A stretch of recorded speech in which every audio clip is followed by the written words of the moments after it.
Hey everyone! Today I wanted to do another empties video. I originally didn't plan on doing one so soon after my last empties video, but I have been working through product like crazy recently and my basket is overflowing with goodies. So I wanted to sit down, chat about things I've used up, what my thoughts are, if I would repurchase or not, so that I can recycle all of these things and have my basket back. So let's get into it. Okay, wow, I really did not realize how much stuff I had to chat about until I started emptying my basket. So I'm going to try to organize everything based off of body care, skincare, hair care, and makeup. So getting started with body care. First things up, I have the Bondi Sands 1 Hour Express Self-Tanning Foam. This is a part of their Technicolor line and it's in the shade Emerald for a deep olive tone. Olive is not typically an undertone I would go for because I'm quite clearly not olive in coloring at all, but I didn't find that this pulled really olivey whatsoever, to be honest. I've actually used a few different versions of products from their Technicolor line, and they're all pretty similar to me tone-wise, to be totally honest. I did enjoy this. I probably won't repurchase this only because summer's coming and I find that all of the foams in this particular lineup are pretty light. They don't develop into a super deep color, which I actually don't hate if it's just kind of for no reason at all and I just want to throw on a tan for no plans, nothing's happening that week, like that sort of thing, just because then it fades really evenly and nicely and it's really easy to scrub off. But now that summer's coming, I want a little bit more color and I want it to last throughout like an entire weekend into the next week, since I typically have a bit more plans in the summer. So for right now, this is a no on the repurchase, but I did like it and it's good for what I needed it for in the moment, but I'm going to move on to just their regular self-tanners now. Next up, I have the OGX body cream in the scent Coconut Coffee. And it so very much pains me to say that I will not be repurchasing this because I'm pretty sure it's discontinued, or at least discontinued in Canada. This is the best thing I have ever smelled in my entire life. I have gone through so many of these. I actually don't even feel like it's that moisturizing, to be completely honest, but the smell is so good. I also have the body wash of this and I think that is still around, or at least I've seen it, whether or not maybe it is phasing out as well. I am so sad I can't get this anymore. And trust me, I have looked everywhere. Every grocery store, every drugstore, I've looked on Amazon, like this is nowhere to be found. So I really hope that maybe they're just like reformulating it or repackaging it and it eventually will be back, because I'm just so sad that this is gone from my life. It smells so good. So if this is still around in like other countries, please buy it. Like you will not regret it. It smells so delicious. Last up in body care, I have the Dove body scrub and I got it in the brown sugar and coconut butter scent. My life has been changed by this. So normally when I self-tan and it's time to scrub off my tan so I can apply a new one, I just use an exfoliating mitt and my regular body wash and like scrub and scrub and scrub until my skin is raw. And recently I decided to pick this up to try it out, see if, you know, body scrubs really did make a difference in the removing of self-tanner process. It does. It does so much. I couldn't believe how easily and with like barely any effort my tan was removed. I still used my exfoliating mitt, scooped some of this out, and like tan was gone. I could not believe it. And actually this week I used up the last like remaining bit of this and I first soaked in a bath and then used this. That tan melted right off. Like, what have I been doing for all these years? And I've been self-tanning for at least 10 years. Why have I been struggling this whole time when body scrubs exist?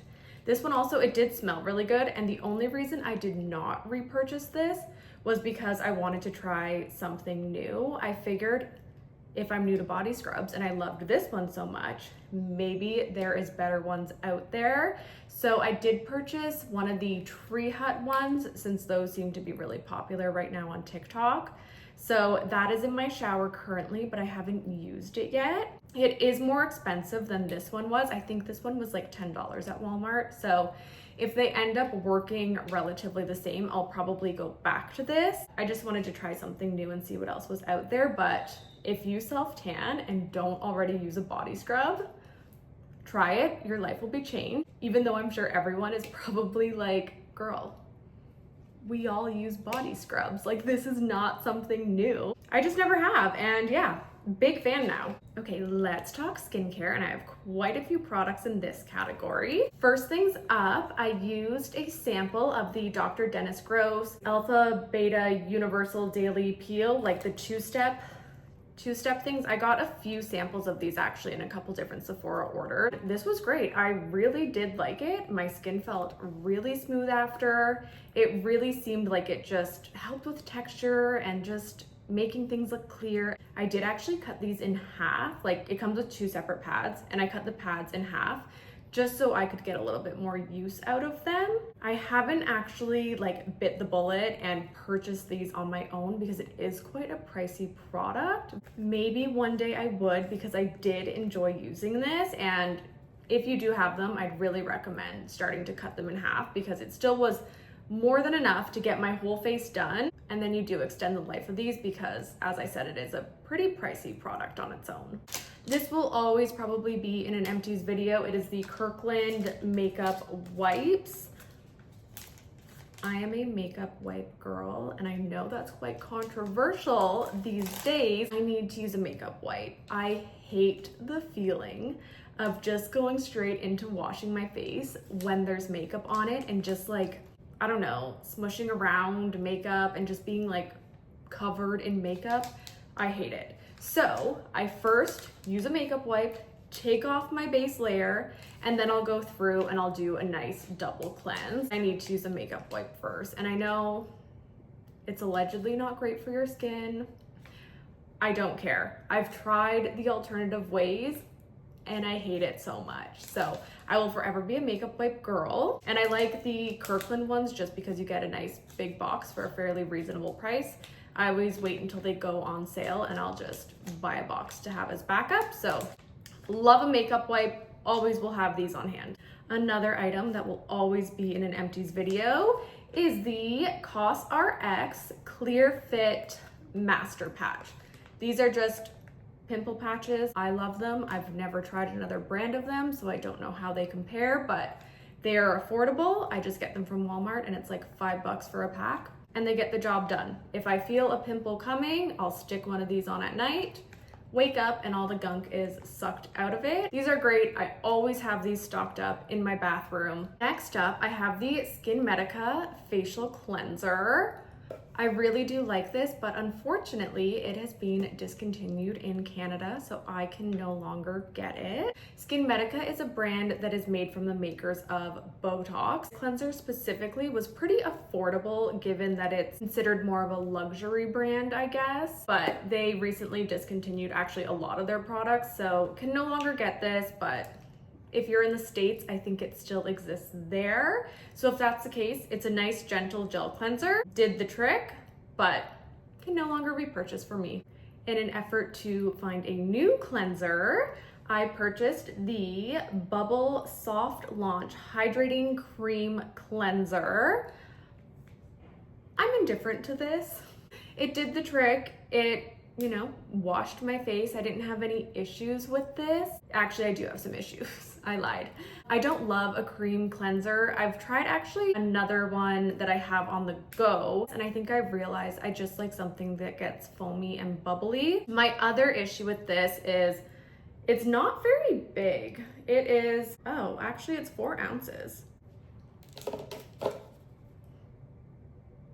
Okay, this one's 6 ounces, so this is a little bit smaller. I was gonna say that didn't sound like super teeny tiny, but I share cleanser with my partner, and I just found that between the two of us, we went through this really quickly. My other issue with this, which isn't really an issue, but I've only seen this at Shoppers Drug Mart, and there's just not a Shoppers Drug Mart that's really convenient to where I run errands. So I would maybe repurchase this if I found myself at a Shoppers and needed something, but I just prefer something that I can get at Walmart since that is where I do my grocery shopping.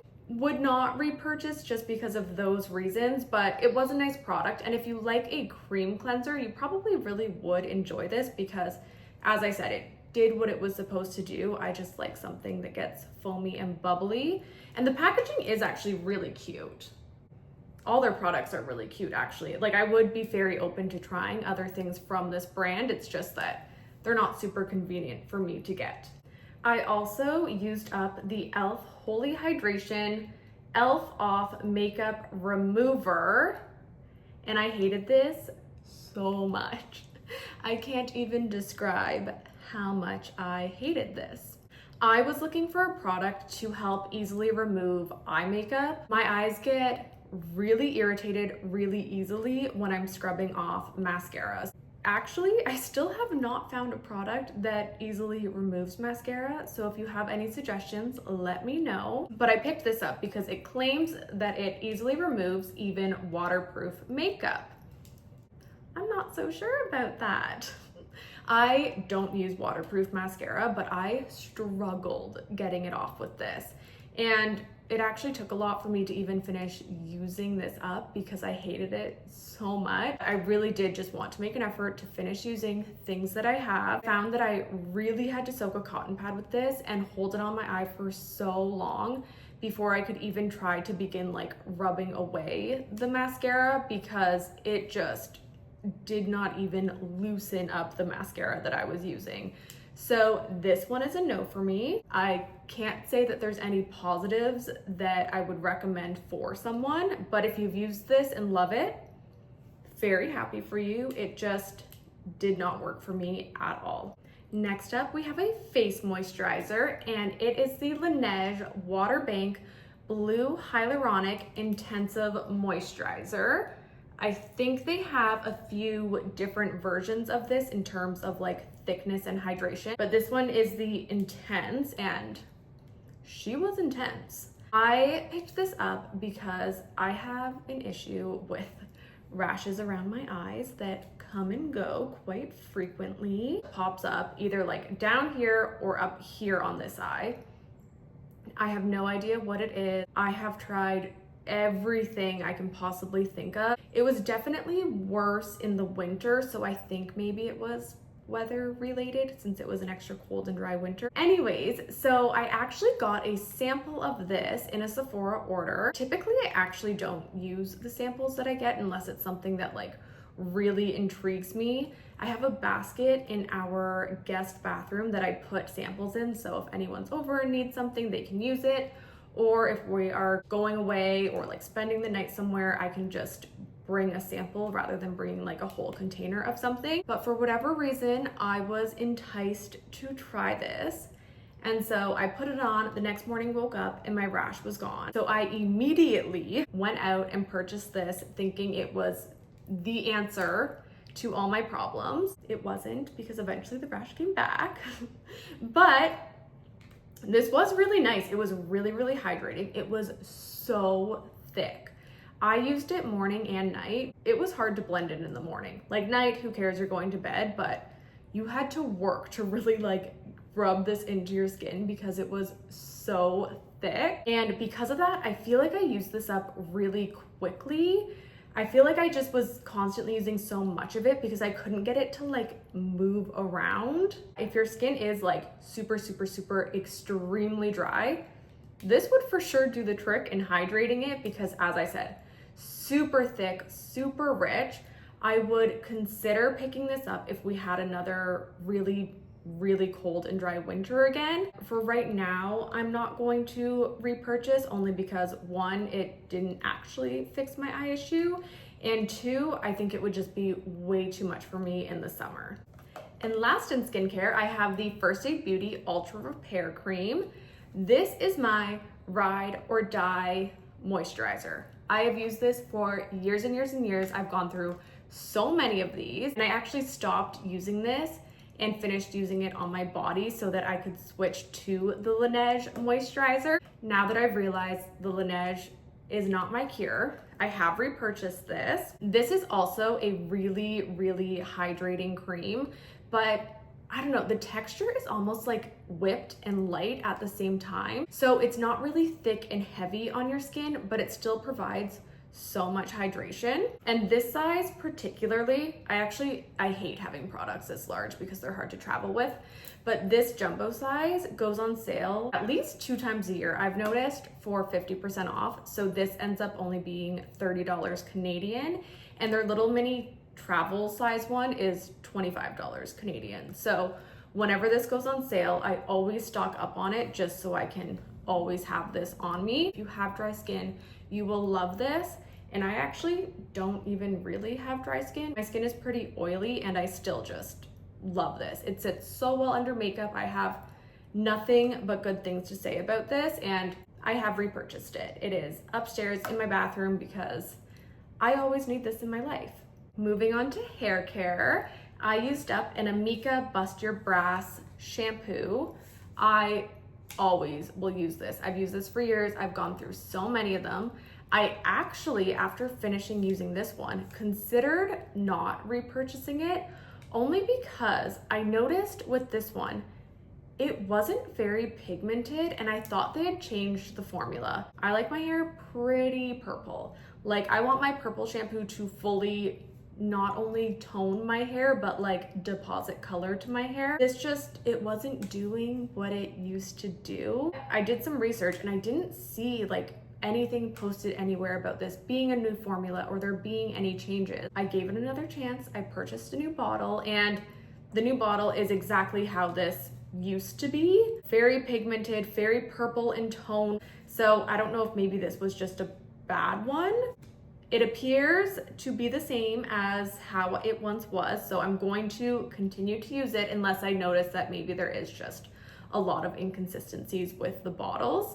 I use it every time I wash my hair, so that is why my hair gets pretty purple. If you're looking for a purple shampoo just to kind of cut some brassiness from your hair but not necessarily make it purple, I still think this would be a great option. You wouldn't use it as frequently as I do. And what I love the most about the Bust Your Brass line is that, from my understanding, it is the same line, same product as their repair line, just with a purple pigment in this. So I feel like I'm just like doing 2 things with this. Whereas a lot of purple shampoos I've tried really are so drying for your hair and make your hair just not feel nice after using it. I have finished up another K18 Leave-In Molecular Repair Hair Mask. I go through these pretty frequently. The bottles are teeny tiny, I won't lie, you don't get a ton of use out of them, but I have noticed such a difference when I started using this. And trust me, I have tried a lot of like repair products and lines.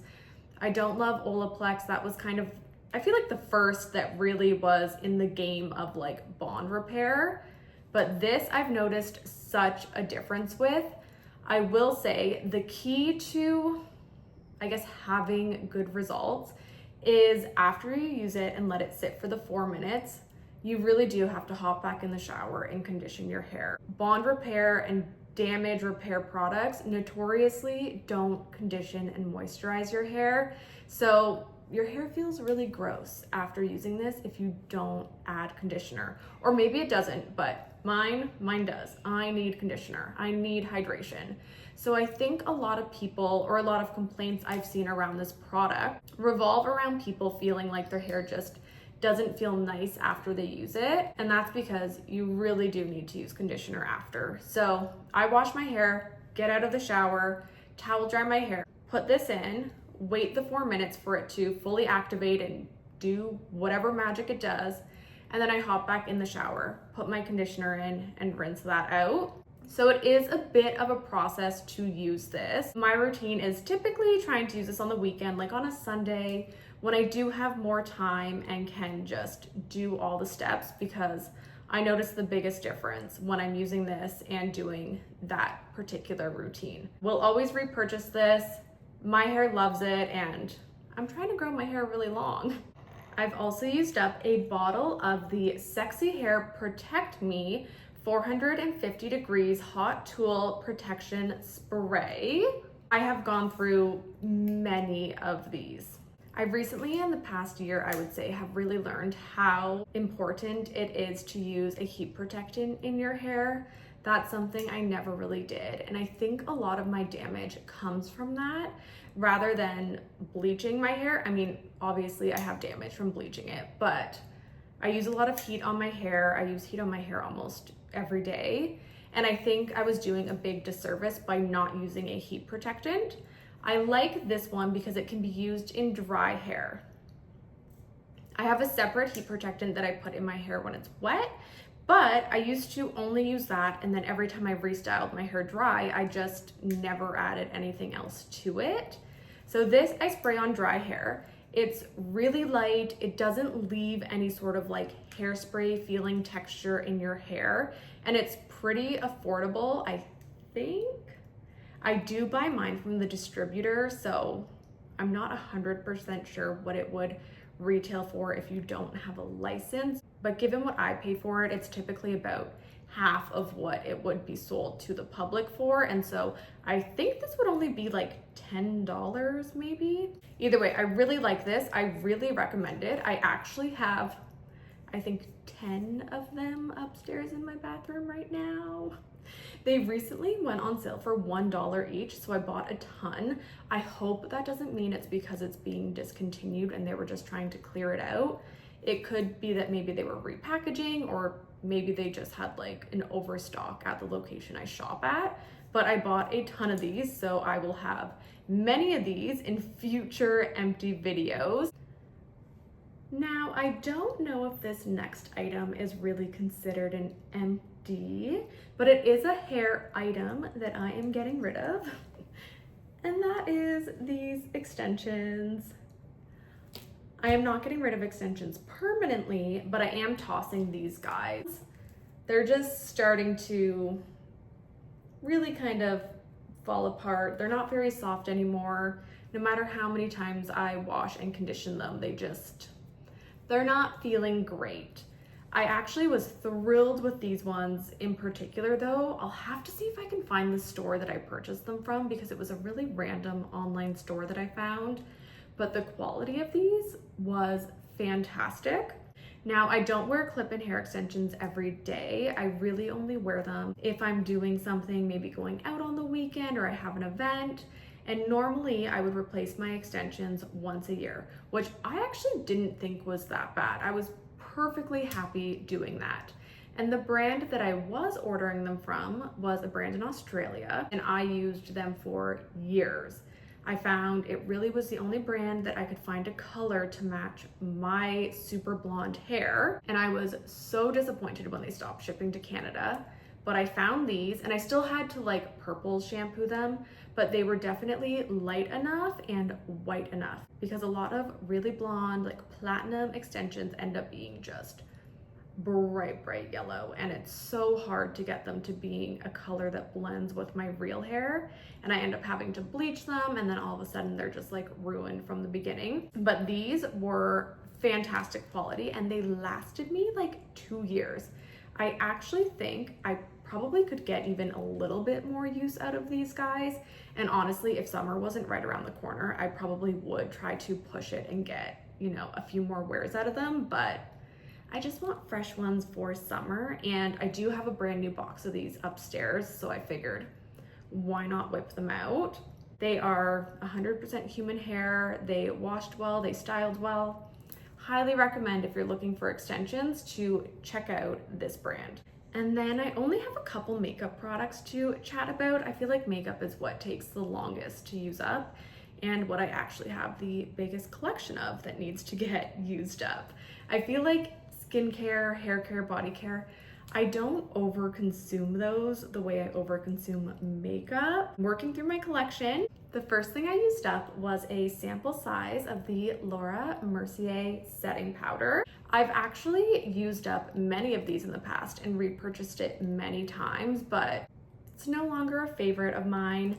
I really think this setting powder walked so other setting powders could run. I feel like, yeah, this was just kind of one of the first loose setting powders in the game. And at the time it was great. I just don't find it as blurring as some of the other powders I've tried. This particular one, I just find really like yellowy now in comparison to a lot of other powders I have.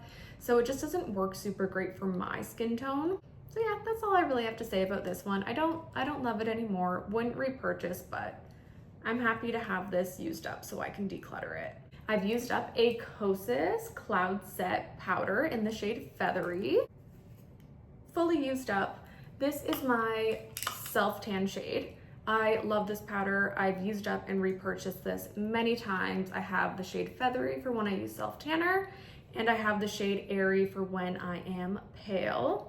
I love these. These will probably also be in every empties video. They set makeup really well. I actually also wear these often just on their own without any foundation underneath. That's actually what I have on my skin right now, is just this powder and then some blush and bronzer. Yeah, I love this. It's great at setting makeup with still allowing some glow to come through. It's also not that drying and really smooths out your pores. So I love this. I probably will never try another setting powder. I feel no desire to, and will always repurchase. Highly recommend. I've used up a Charlotte Tilbury Airbrush Flawless Setting Spray. I love these. I've, again, gone through many, repurchased many. I have no desire to try any other setting sprays. Actually, I kind of do though. For years, I've never had any desire to try other ones. Like, I know Kosas came out with a setting spray, Makeup by Mario did. No desire to try those. But I am somewhat intrigued by the new One Size setting spray, the one that's supposed to be like really glowy. I need to see more like actual reviews on it before I consider parting ways with this, because so far all I've seen is kind of like the promo videos and the people who have like clearly been sent it in PR. But this is so good at not only setting your makeup, but it just melts everything together. You look so glowy after using it. I use it actually every time I do my makeup, and I don't feel complete without using it. Like, there's some products I can skip and feel fine. This is not one of them. I will always use this and probably always repurchase it. And finally, I have used up a Rare Beauty mascara. This was okay. I'll show you what the brush looks like. So it is a fluffy brush, which I do like. I don't like a stiff, pokey, spiky brush. I like a brush like this. Formula wise, I don't know, it was okay. I feel like it, when it was brand new actually, I feel like it gave good volume and length, but I found that this dried out really quickly. Like, I have not had this opened for that long. And there's definitely still like product in here, but it does nothing for my lashes now. Like, I try to put on so many coats and it just, yeah, does absolutely nothing. So this is going. I do have another one of these actually. When I ordered this, Sephora accidentally sent me two, so I wasn't gonna complain about that. So I do have another one of these to use up. After, I don't think I would repurchase, only because, yeah, I feel like I didn't get that much life out of this. It gave some decent volume, some decent length. It didn't smudge under my eyes, but once I'm done the other one, I think I might try a new mascara because I didn't fall in love with this one. I will say this one was also pretty hard to remove, which I am okay with because my favorite mascara ever, YSL Lash Clash, is next to impossible to remove. It is so difficult, but I love the way it makes my lashes look, so it's worth it for me. This one, equally as difficult. I just don't know if it's worth the struggle to remove, especially since, as I've mentioned time and time again, my eyes get so irritated that, is this worth the potential rash that might happen? I don't think so, but like I said, I'm going to use up the one that I have. I just probably won't repurchase after. So that is it for empties for today. as I said, I feel like I don't know, I went through a lot this past month and a bit since my last video. I guess I must have had a lot of things that were like nearing the end of their life. I am happy to be recycling these and parting ways with many of them. I would love to know if you've tried any of these products, what your thoughts are on any of them. And again, please, if you have a good eye makeup remover, let me know in the comments because I am still struggling to find one of those. That is it for me for today. I hope you enjoyed this video and I will see you next week.